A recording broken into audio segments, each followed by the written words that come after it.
Hello friends, welcome to SSC coaching centre. दोस्तों, आज मैं आपके लिए रीजनिंग के इंपॉर्टेंट क्वेश्चन लेकर के आया हूं, तो पूरा वीडियो देखिएगा। चलिए स्टार्ट करते हैं। पहला सवाल है, यदि 73 प्लस 82 बराबर 62, 91 प्लस 21 बराबर 21, तो 86 प्लस 24 बराबर क्या होगा। आपको 73 और 82 से 62 बनाना है, तो देखिएगा कैसे बनाओगे आप। आपको क्या करना है, 73 प्लस 82 से 62 बनाना है, क्योंकि 62 के बराबर है। तो आप क्या कर सकते हैं, अगर आप ये पहले वाली दोनों संख्याओं को जोड़ लें, 7 और 3 को जोड़ेंगे तो 10 हो जाएगा इनका जोड़ना, और बाद वाली जो दोनों संख्या इनका आप क्या करते हैं, गुना कर दें। इनको किया आपने प्लस, इनको कर दें गुना, तो 8 दूनी का कितना हो जाएगा, 16। अब इनको वापस जोड़ दीजिए, तो 10 और 16 मिलकर के कितना हो जाएगा, 26। हमको चाहिए 62। इस 26 को अगर हम पलट देंगे तो 62 मिलेगा। समझ में आया? वही लॉजिक आगे लगाना है। क्या संख्या है, 91 प्लस 21 बराबर 21 की। तो देखो, हमने यहां पहले वाली संख्याओं को जोड़ा था, तो यहां भी जोड़ देंगे, 10 हो जाएगा। दूसरी वाली संख्याओं का गुना किया था, यहां भी गुना कर देंगे, 2 1 कम 2 हो जाएगा। फिर इन्हें जोड़ दो, 10 और 2 12। जोड़ने के बाद में क्या करना है, संख्याओं को पलटना है, तो यहां भी संख्याओं को पलटेंगे तो 21 हो जाएगा। देखो 21 हमें मिल गया। अब इसी लॉजिक से यह संख्या फाइंड हो जाएगी आपकी।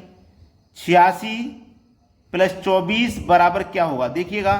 पहले की संख्याओं को जोड़ लो, 8 और 6 14 हो जाएगा। बाद की संख्याओं का गुना कर दो, 4 दूने का 8 हो जाएगा। जोड़ लो, कितना हो जाएगा भैया, ये 22। अब जब 22 को आप पलटोगे तो 22 ही मिलेगा, यानी कि सी ऑप्शन सवाल का बिल्कुल सही जवाब है। अब देखते हैं अगला प्रश्न। अगला प्रश्न है 25 17 6 38 18 8 89 16। यहां पे क्वेश्चन मार्क, यानी कि क्वेश्चन मार्क वाली संख्या आपको पता करनी है। अब देखो, क्वेश्चन मार्क मेरा नीचे है, तो मैं क्या करूंगा कि ये नीचे की संख्या 8 कैसे आई, ये नीचे की संख्या 6 कैसे आई, उसी तरीके से नीचे की संख्या फाइंड कर पाऊंगा। तो सबसे पहले यहां पे देखते कि यहां पे 6 कैसे आया। इस 25 और इस 17 से कुछ ना कुछ किया होगा जिससे कि 6 बन गया। अगर मैं इस 25 और इस 17 दोनों को जोड़ देता हूं, तो दोनों को जोड़ने पर मुझे मिलेगा 42। मुझे चाहिए 6। अगर इस 42 में 7 से डिवाइड कर दूंगा तो डिवाइड 6 बार में होगा। देखो मुझे 6 मिला। इस तरीके से आगे सेम यही लॉजिक लगेगा, तो सही लॉजिक है, वरना गलत है। 38 और 18 को जोड़ दो, 56 हो जाएगा। देखो यहां पे हमने जोड़ के 7 से डिवाइड किया था, तो यहां भी जोड़ के हम 7 से ही डिवाइड करेंगे। तो 7 8 56, 8 बार में कट गया। देखो 8 दिया गया। सेम लॉजिक आगे लगेगा। 89 में 16 को ऐड कर देंगे तो ये हो जाएगा 105। ठीक है, जब यहां पे 7 से डिवाइड किया, यहां पे किया, तो यहां भी 7 से डिवाइड करेंगे। कितनी बार में डिवाइड हो जाएगा, ये हो जाएगा 7 1 कम 7, 3 बचेगा 35, 7 5 35, 15 बार में ये डिवाइड हो जाएगा। तो यहां पे जो संख्या आएगी वो 15 होगी। पहला ऑप्शन होगा सही जवाब। अब देखते हैं अगला सवाल। अगला प्रश्न है, ये जो प्रश्न है ना, आप कोशिश करते रह जाओगे लेकिन लॉजिक नहीं पकड़ पाओगे इस क्वेश्चन का। 5 का रिलेशन 94 से है, तो 9 का रिलेशन किस संख्या से होगा। आप चाहो तो वीडियो को यहीं पे रोक करके खुद से करके देखिए, ताकि आपको यह पता लग जाए कि किस लेवल का ये क्वेश्चन है। आप ऐसे प्रश्नों को आसान जरूर समझते होंगे। नंबर एनालॉजी इतना आसान चैप्टर नहीं है, इसका क्वेश्चन सभी एग्जाम में आता है, और कभी कभी तो ऐसा क्वेश्चन दे देता है कि स्टूडेंट की समझ में ही नहीं आता कि लॉजिक कहां से निकाला जाए। और उन्हीं प्रश्नों में से ये एक प्रश्न है, इसका लॉजिक भी आप नहीं पकड़ पाओगे। 5 से 94 बना है, तो 9 से क्या बनेगा ये बताना। देखिएगा, ये जो हमारे पास 5 है, इसको मैं क्या लिख सकता हूं, 3 + 2 5 होता है। मालूम है ना, 3 + 2 5। अब इस 9 को मैं क्या लिख सकता हूं, ध्यान दीजिएगा। 5 को मैं लिख सकता हूं 3 + 2 5 होता है। 9 को क्या लिख सकता हूं, 3 + 6 9 होता है। यानी कि देखो, पहली संख्या मैंने यहां पे भी 3 ली, यहां पे भी 3 ली, कॉमन लिया ना। अब देखो, मुझे 5 से 94 बनाना है। मैंने पहले 5 को क्या किया, 3 + 2 में अलग किया। अब मैं इस 3 का स्क्वायर करूंगा और इस 2 का भी स्क्वायर करूंगा, तो 3 का स्क्वायर कितना होगा, 3 का स्क्वायर होगा भैया 9, और 2 का स्क्वायर होगा 4, 94 आ गया। देखो ऐसे ही क्या करेंगे, ये 3 है तो 3 का स्क्वायर, और ये 6 है तो 6 का स्क्वायर कर दो। 3 का स्क्वायर 9 और 6 का स्क्वायर 36, आंसर आएगा 936। पहला ऑप्शन। यहां कौन सी संख्या आएगी, 936 आ जाएगी। तो ऐसा प्रश्न जब एग्जाम में आ जाता है तो बहुत सारे बच्चे तो छोड़ के आगे बढ़ जाते हैं, क्योंकि लॉजिक नहीं पकड़ पाते इसका क्या होगा। अब देखते हैं अगला सवाल। अगला प्रश्न है, एक निश्चित कोड भाषा में विली का कोड RDOBO है, उसी कोड भाषा में डेबिट का कोड क्या होगा? अच्छा सवाल है। इसका कोड ये दिया गया है, देखिएगा। अगर मैं इसको लिखूं WILLY, इसका कोड क्या है? ये है RDOBO, यही तो है इसका कोड। पूछा इसका DAVID का कोड पूछा है, क्या होगा? देखिएगा, अगर आप इस प्रश्न को ध्यान से देखेंगे तो आपको एक चीज नजर आ जाएगी कि ये एक दूसरे के अपोजिट है। अपोजिट कैसे? ये मेरा क्या है? W, लास्ट से चौथे नंबर पे आता है और स्टार्टिंग से चौथे नंबर पे D आता है। क्लियर ना? स्टार्टिंग से 9 नंबर पे I आता है, लास्ट से 9 नंबर पे R आता है। क्लियर है ना?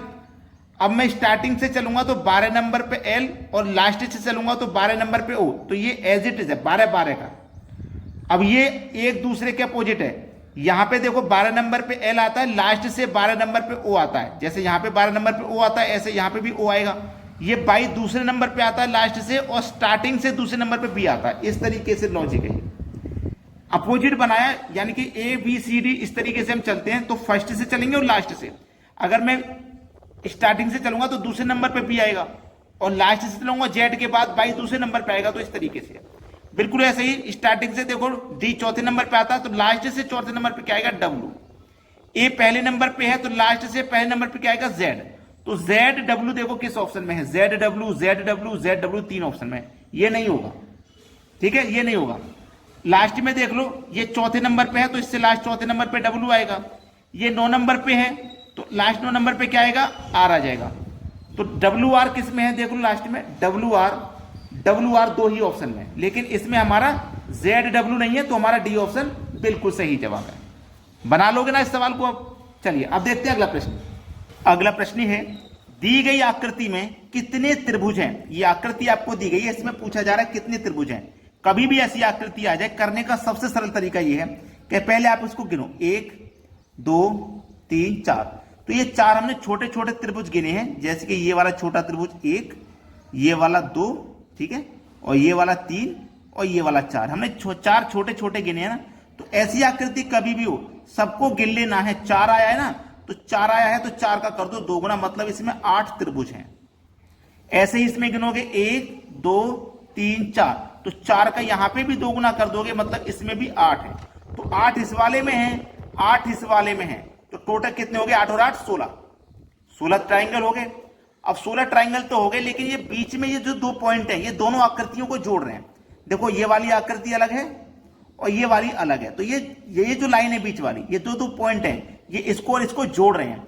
जब ये 2 पॉइंट मिलकर के जोड़ते हैं तो 2 ट्राइंगल बनाते हैं। और कैसे बनाते हैं वो मैं बता दूं। इस वाले पॉइंट से देखो, पहले ये वाला, ये एक ट्राइंगल बना, ऐसे ही इस वाले पॉइंट से बनेगा एक ये वाला ट्राइंगल। तो 2 पॉइंट है ना बीच में, तो 2 ट्राइंगल ये और बनाते हैं, तो इसमें आपको 2 और जोड़ देना है। 16 में जोड़ेंगे 2, मतलब इसमें 18 ट्राइंगल हैं। पहला ऑप्शन सवाल का बिल्कुल सही जवाब हो जाएगा। अब देखते हैं अगला प्रश्न। अगला प्रश्न है, दी गई आकृति में कितने त्रिभुज हैं? अब आपको एक ऐसी आकृति दे दी गई है जिसमें त्रिभुजों की संख्या वो पूछ रहा है क्या है? 20 होगी, 11 होगी, 16 होगी या 9।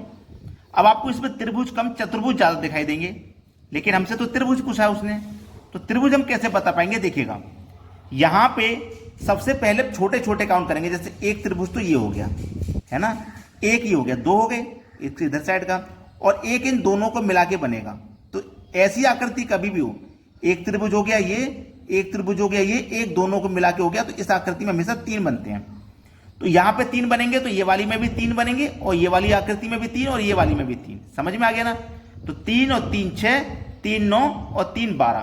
तो यहां तक तो बन गए 12 ट्राइंगल। अब 12 ट्राइंगल बनने के बाद और कौन से ट्राइंगल बनने वो देख लीजिए। देखो, एक तो हो गया, एक ये वाला, एक ये वाला, 2, एक ये वाला, 3 और एक ये वाला। तो 4 ट्राइंगल इसमें और बन गए अभी तक, ठीक है, 4 और बनेंगे, तो मैंने 4 जोड़ लिए। अब कौन से बन रहे हैं? अब इन बड़े वाले बन रहे हैं। देखो ये वाला, एक ये हो गया, और एक इधर की साइड का हो गया 2, और 2 इधर बनेंगे, 2 ये और 2 ये वाले, तो 4 इसमें और बनेंगे। तो 12 और 4 16, 4 जोड़ देंगे 16 में, तो ये हो जाएगा 20। यानी कि इस आकृति में टोटल ट्राइंगलों की संख्या 20 है। पहला ऑप्शन सही जवाब। अब देखते हैं अगला सवाल। अगला प्रश्न है, यदि 134 बराबर 1, 624 बराबर 22, 813 बराबर 23 और 219 बराबर 17, तो 713 का रिलेशन किस संख्या से है? अच्छा सवाल है ये। सबसे पहले तो यहां देखिए 134 1 के बराबर कैसे है, 624 22 के बराबर कैसे है, सभी में सेम लॉजिक लगाना होता है। तो देखिए सबसे पहले हम 134 को 1 के बराबर करते हैं। अगर हम इसमें पहली संख्या और तीसरी संख्या का मल्टीप्लाई कर दें तो 1 का गुना 4 से करेंगे 4 आएगा, और बीच वाली संख्या को अगर हम माइनस कर दें तो 1 मिल जाएगा। ऐसे हमारे पास क्या है, 624 का रिलेशन 22 से है, तो यहां पे वही करेंगे, पहली और तीसरी संख्या का मल्टीप्लाई, 6 चौक को 24, और बीच वाली संख्या को कर देंगे माइनस, 24 में से गया -2 तो 22 बचेगा, देखो आ गया।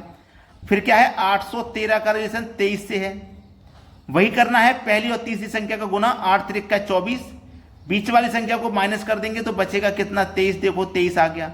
आगे भी वही कीजिए, 219 बराबर 17 के है, पहली संख्या तीसरी का गुना, 9 दूने का 18, बीच वाली संख्या को माइनस कर देना है तो 17 आ जाएगा। सभी संख्याओं में सेम तरीके से रिलेशन बन गया, तो अब यहां पे भी आसानी से बन जाएगा। 713 किसके बराबर है, पहली संख्या तीसरी का गुना करो, 7 3 का 21, बीच वाली संख्या को करना है माइनस, 21 में से गया 1 तो बचेगा 20। ये आपका सही जवाब है 20, सी ऑप्शन बिल्कुल सही जवाब।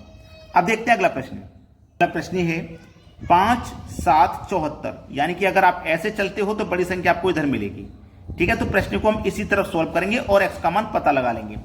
तो 5 और 7 से 74 कैसे बन सकता है, अगर मैं 5 का स्क्वायर कर दूं तो 25 हो जाएगा, 7 का स्क्वायर कर दूं 49 हो जाएगा, और यदि दोनों को जोड़ दूं तो 74 मिल जाएगा।